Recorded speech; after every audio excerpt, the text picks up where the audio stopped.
Actually, good afternoon. My relatives. This is Mark Charles, and I'm sitting down drinking my second cup of coffee. And I wanted just to jump online for a few moments and discuss a few things going on this next week, but also as we prepare for November, which is going to be Native American Heritage Month. And I want to just talk about that coming up. But before I begin, as I always do, I would like to acknowledge I'm speaking to you from what's now known as Washington, D.C., and that these are the land of the Piscataway. I want to thank the Piscataway for being the host people of the land where I live. I want to acknowledge their stewardship of these lands, and I want to just state how humbled I am to be living on these lands today. My Piscataway relatives. I haven't been online in about a week, and my schedule has been a little less than what I've wanted to these past few days. Anyway, I'm glad I can join you again for a few moments this morning. I want to just go over some things I have coming up in my schedule over these next few weeks, and I want to talk a little bit about what some ideas we're working on for Native American Heritage Month and some things that we want to try to do during that month. And so before I begin, let me just share with you this last Sunday, I had an opportunity to preach at an interdenominational church in New York City. It was a remote service. It's Forefront Church in New York City. And they asked me to talk about their value for diversity and inclusion and just how my own faith has been developed. And I get requests like this a lot to preach on in churches, and usually they'll say, we'd love to hear whatever God puts on your heart. And so I usually will sit down and have a meeting with the leadership of the church and let them know, okay, here's some things I could preach on that can address, and I'll find out where the church is at, what they've been doing in their own sermon series. And so I was doing that with this church, Forefront New York City, this was several weeks ago. And over the past few months, one of the sermon topics I've been offering much more frequently that I could preach on is the passage I've been preaching on that many of you heard me speak about from Acts chapter 6, which talks about Jesus' dismissiveness and even exclusion of Gentiles in his earthly ministry. And what's been fascinating is as I offer this as a sermon topic and as a passage to preach on, almost 100% of the time, the church will come back and say, we want to hear a sermon on that. We would love to hear a sermon on that. And so I've had the opportunity to preach it several times in the past few months. And unique to this last time is the church has gotten very good at their online format. And they really wanted a sermon to be within the limit of about 26 minutes. And so, but they wanted it recorded. And so normally, when I do a live sermon and I have a time limit, I'm fairly good. The adrenaline's flowing and I'm engaging with audience, and especially if I'm in there in person, I'm able to watch the clock and kind of bring my sermon to a wrap around the time, usually fairly close to the time I need to be. But when I record it beforehand, I turn much more into a perfectionist and I kind of lose track of time. And I can go get more in depth on some things. And so I almost always go over, sometimes significantly over.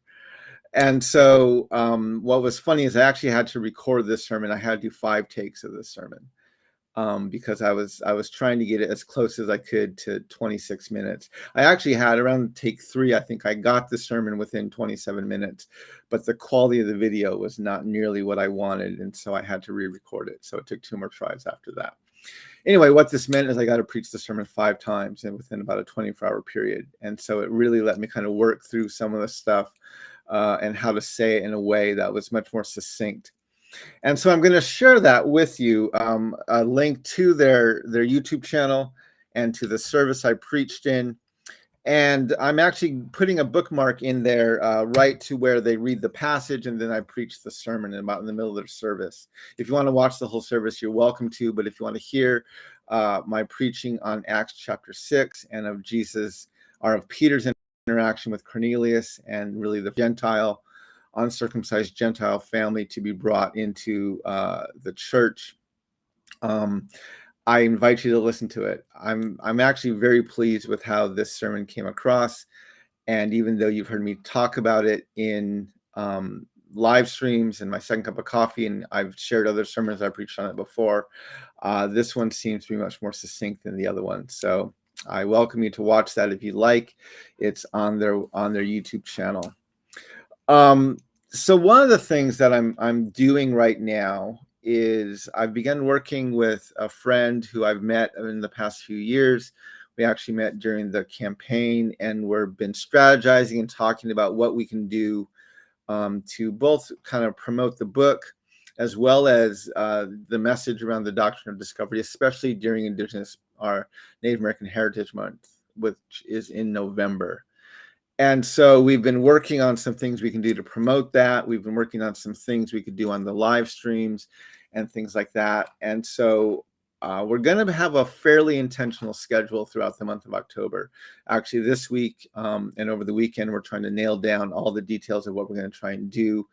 But I welcome you to stay tuned during the month of November, because we're going to really do our best to engage the content of the book, Unsettling Truth, as well as my TEDx talk, which is online, and then just the broader message around Native American history and the doctrine of discovery. And so I encourage you to stick with us. One of the things I'm excited about, we got a sales report for our book last month, or like about a week ago, and our book has sold about, and this is actually as of late summer, our book has sold about 19,000 copies, which is book, ebook, as well as the audio version of the book. And so I'm very pleased with those numbers. Obviously, I would love to have it go much bigger and turn into a much more of a national dialogue, but reaching the 20,000 book threshold is actually, from everything I've read, is a very good threshold to be at. And so what my goal is for this next year is to see what we can do to push this book beyond kind of my own social media platform. I think there's a lot of people we can still reach with the book. Obviously, 20,000 is a fairly good sized number, but it's minuscule when you look at the whole national and even global audience of who we could potentially reach. And so we're going to be working hard, especially in the next 45 days, to see what we can do to move the reach of this book beyond some of my more organic social media audience, and how can we promote it and even work to try and get it into some spaces where people might not see it at first, but eventually I think we can get people to read this book and really to engage some good dialogue around it. So I'm excited about that. I'm looking forward to seeing what we can do, not only in this next month, but really in this next year, because I think the book has a lot of potential to continue to shape the conversation that we're trying to have nationally, and really give a lot of background as well as historical context into why we're struggling with the things we're struggling with today. So I'm going to just share a link to that book. One of the things I've been promoting on my social media these past few days is that on this link, we're going to make this page on my website a bit more central. We're thinking about either expanding the section or maybe even creating a whole new website just for Unsettling Truth. But on this page that I just shared with you, not only can you purchase a signed copy of the book, but we have links to all of the 14-part video series I did of the book study through Unsettling Truth. That includes the introduction as well, the conclusion, and the 12 chapters in the middle. And so if you own the book and you want to go back and watch those videos, they're on there. They're available for free. And I have them out there so that people can really use them as tools to engage more deeply with this book, as well as to share with people who you know who may have bought the book or want to have a more in-depth discussion on it. So I welcome you to check. Even if you're not going to purchase the book, go to that page, and we're putting more resources on that page, as well as we're going to try to put calendar events on there where I'll be speaking about the book either in person or online. So we're trying to make that a bit more of a resource page. The other one we're going to try to work hard to promote during this next month is my TEDx talk. And so a lot of you have already seen this TEDx talk. I still get a lot of people viewing it. It still gets several hundred views a day, and it still gets a lot of engagement online. And so we're going to do what we can to try and really use this to help shape the dialogue, especially during Native American Heritage Month, when people are searching these issues and wanting to talk more about these things. And so we're going to look for ways that we can engage this TEDx talk, hopefully, again, beyond just my more organic social media. And then the other resource I want to share with you, and I've shared this one before, but I'm going to be doing more speaking. I actually have several events where I'm speaking about this, even in the coming weeks. But as we move into Thanksgiving, I'm going to be talking more and more about the Thanksgiving Day Proclamation that Abraham Lincoln gave in 1863, which is really the proclamation that brought Thanksgiving into the modern era. And I'm going to continue to hammer on the point that Abraham Lincoln was literally calling the nation to give thanks for the fruits of the genocide he was actively committing. And if you go to my blog at my blog, it's titled Reflections from the Hogan, and you just look Thanksgiving, or you just do a Google search on Mark Charlton Thanksgiving. You'll see, especially if you look kind of chronologically over the past decade, I have a series of blogs as I've been kind of engaging with the holiday of Thanksgiving more and more. And it was this article that I'm publishing I published a few years ago, but I just shared right now that I wrote in 2018, where I kind of said, okay, I'm done. I'm done trying to redeem this holiday. I'm going to acknowledge it for what it is, and we can find another day to give thanks, because continuing to keep it on the historical day of Thanksgiving, it just keeps too much of the genocidal precedent and what our nation celebrates. So anyway, that's all online, and I'll be talking more about that in upcoming Second Cups of Coffee. The last thing I want to just share, and there's a few things I have going on in November. I've been telling people this has been a very unique fall season, because normally my schedule is packed in October and November. And even last year, I did a lot more speaking engagements during the pandemic. There were larger conferences that were online that I was a part of. And this year, it's been really interesting, because I think the world was planning on being back to normal by this point, with the vaccine being available. And so spring and early summer, when they normally would start planning fall events, that most physical events get planned 5 to 6 months in advance. Everyone was planning on things being in person. And then when the Delta variant hit in the midsummer, and organizations began realizing they could not safely do in-person events, they began canceling those events, but didn't move them online. And so I received very few invitations over the months of August and September for my fall schedule, where normally my schedule's packed by this time. One of the differences is people tend to plan physical events 4 to 6 months in advance, and they plan virtual events maybe 2 to 3 weeks in advance. And so I've been getting a lot of small invitations to smaller events, webinars and book events and seminars people want me to be a part of, but there's not nearly as many conferences. And so I'm literally getting events that we're scheduling now for November, which again, normally my schedule for November would be packed, and that's just not the case at the moment. So anyway, there's a few events in November that are going to be available online that I want to share with you, that you can look at attending. They're both virtual events. One is called Fair Housing for Our Future.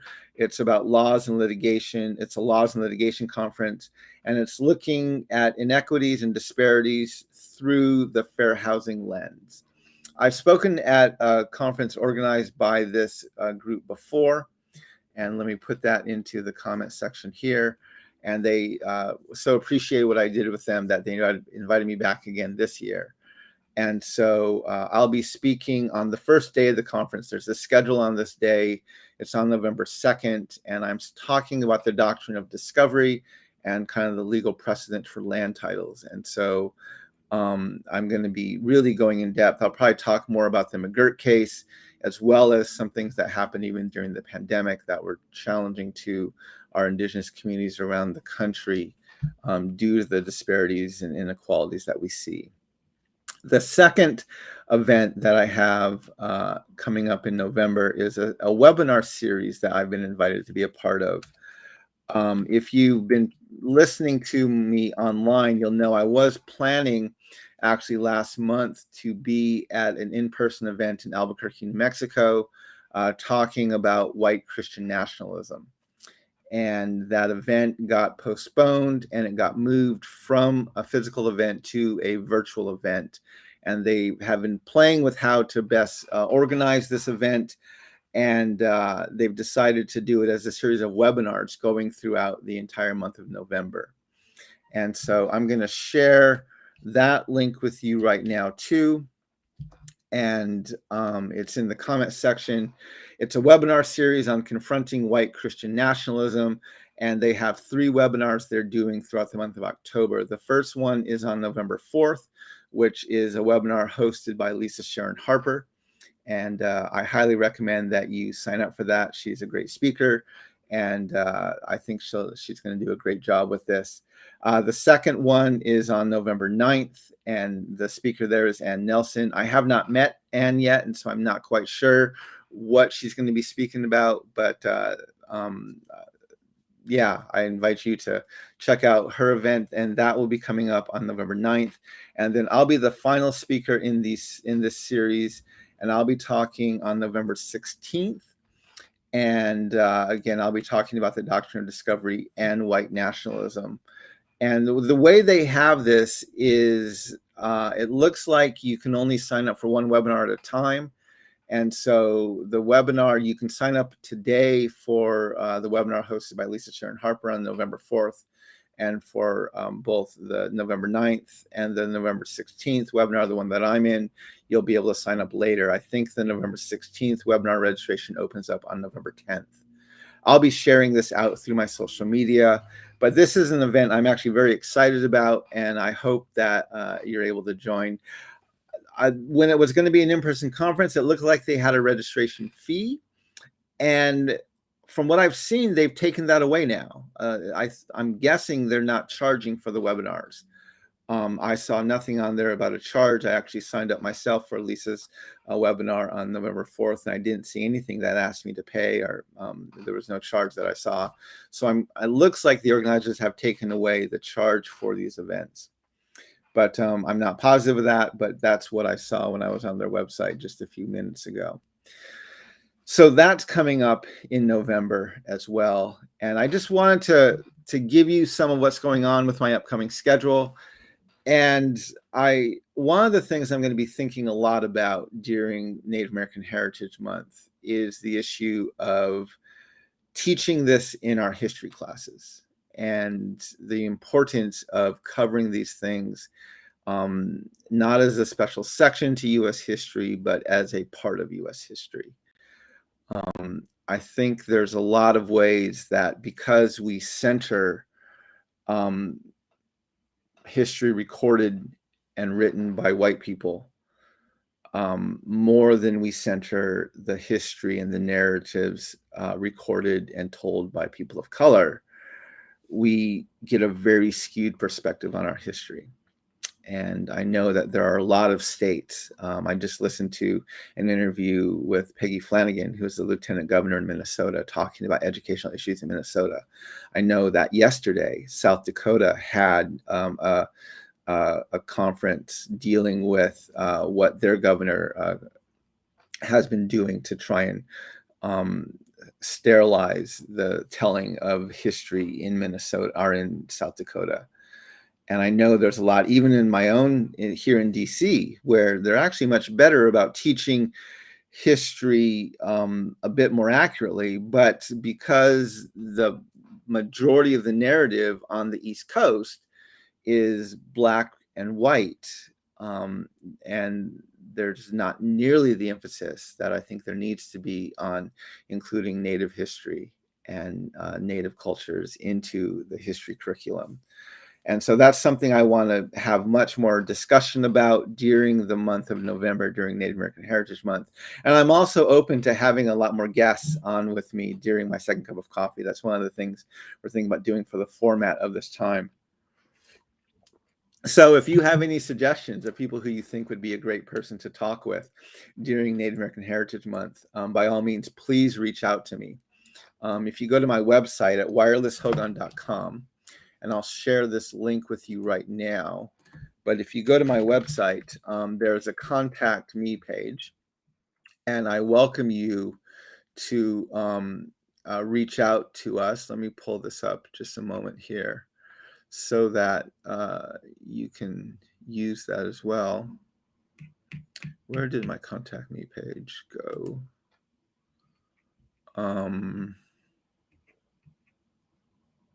Here it is.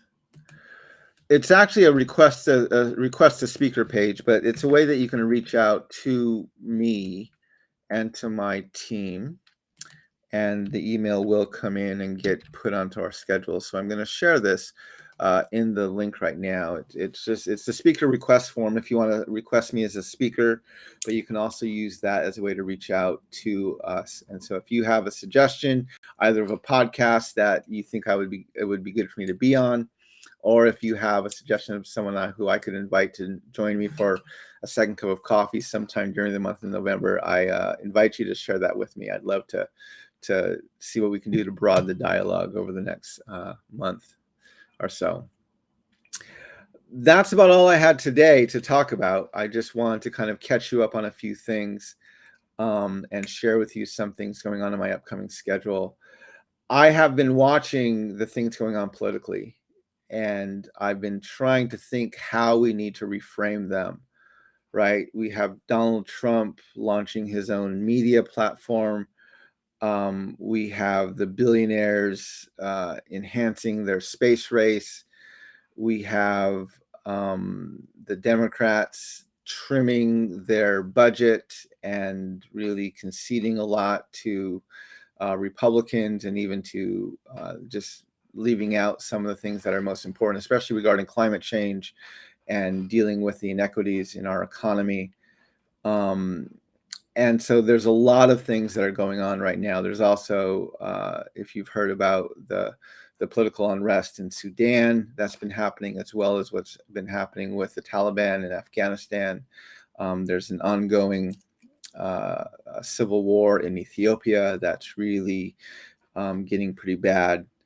And so I've been following a lot of these stories, and I've been trying to think what are some of the best ways that we need to address them to make sure that we reframe the dialogue and actually can try to move ourselves forward.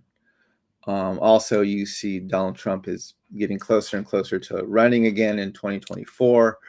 And, what do we need to do, or what are the kind of political responses we need to have?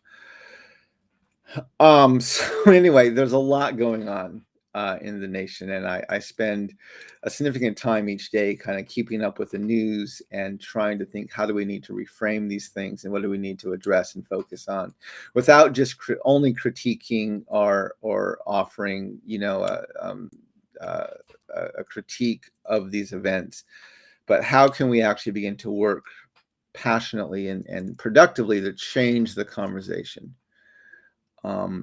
And so those are some things I've been thinking about how to do.